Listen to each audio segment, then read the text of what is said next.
একটা জিনিস ভাবেন, বেগম খালেদা জিয়া সেনাকুঞ্জে হুইল চেয়ারে করে যাচ্ছেন, তিন বাহিনীর প্রধান সেখানে উপস্থিত। বিশেষ করে ওয়াকুরুজ্জামান এতটা অনুগত, এতটা বদন্যতা তিনি প্রকাশ করেছেন প্রাক্তন এই আপসীর নেত্রীর প্রতি, দেখার মতো। আসলে বড় মানুষগুলো এরকমই হয়, যারা নির্মোহ। তিনি সম্মান জানিয়েছেন প্রফেসর ডক্টর মোহাম্মদ ইউনূস সহ সকলেই। অনেকেই স্ট্রল করছে যে খালেদা জিয়ার হাতগুলো, আঙ্গুলগুলো এরকম বাঁকা হয়ে গিয়েছে অসুস্থতার কারণে।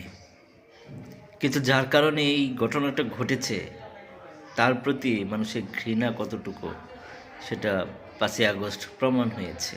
অন্যায় করেছিলেন, তার এই ভাঙা ভাঙা হাতেও জনগণকে হাসি মুখে সাধুবাদ জানিয়েছেন।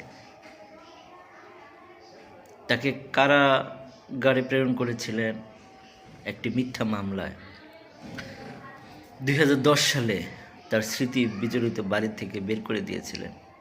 এই ফ্যাসিস্ট শেখ হাসিনা বলেছিলেন আমেরিকাতে যে আমার গাড়ি যখন আটকে দেওয়া হলো তখন প্রতিজ্ঞা করেছিলাম এই ক্যান্টনমেন্টে বাসায় আর থাকতে দেব না, এবং বের করে দিয়েছি।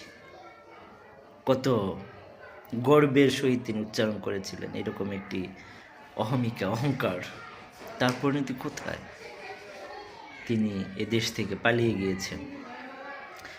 এই সব কিছুকে ভুলে যারা এখনও সেই আওয়ামী লীগকে পুনর্বাসিত করতে চান, আওয়ামী লীগের নেতাকর্মীকে রাজনীতি করে স্পেস দিতে চান, যে বিএনপির নেতাকর্মী গণতন্ত্রের দোহাই দিয়ে। আরে গণতন্ত্র তো তাদের জন্য যারা গণতন্ত্র মনা, যারা কোনো সন্ত্রাসী কার্যক্রম করবে না, দেশ বিরোধী কোনো কিছু করবে না। পার্শ্ববর্তী দেশের এতটা আনুগত্যশীল ছিল সে আওয়ামী লীগ, যেন এটি একটি তাদের অঙ্গরাজ্য বানিয়ে ফেলেছিল। সেখান থেকে মানুষ নতুন করে বাঁচার স্বপ্ন দেখছে। এখন সেই স্বপ্নকে লালিত করতে হবে, সামনের দিকে এগিয়ে নিয়ে যেতে হবে। সেই নতুন বাংলাদেশে ফ্যাসিস্ট আওয়ামী লীগের কোনো স্থান হতে পারে না।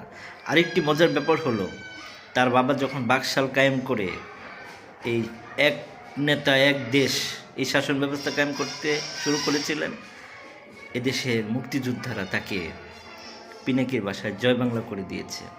শেখ হাসিনা সেই বাবার অসমাপ্ত কাজকে সামনের দিকে এগিয়ে নিয়ে যাওয়ার জন্য দৃঢ় প্রতিজ্ঞা করেছিল, এবং সেই শাসন তিনি গত 16 বছর দেখিয়েছেন। তাদেরকে আর বাংলার মাটিতে ফিরতে দেওয়া যাবে না।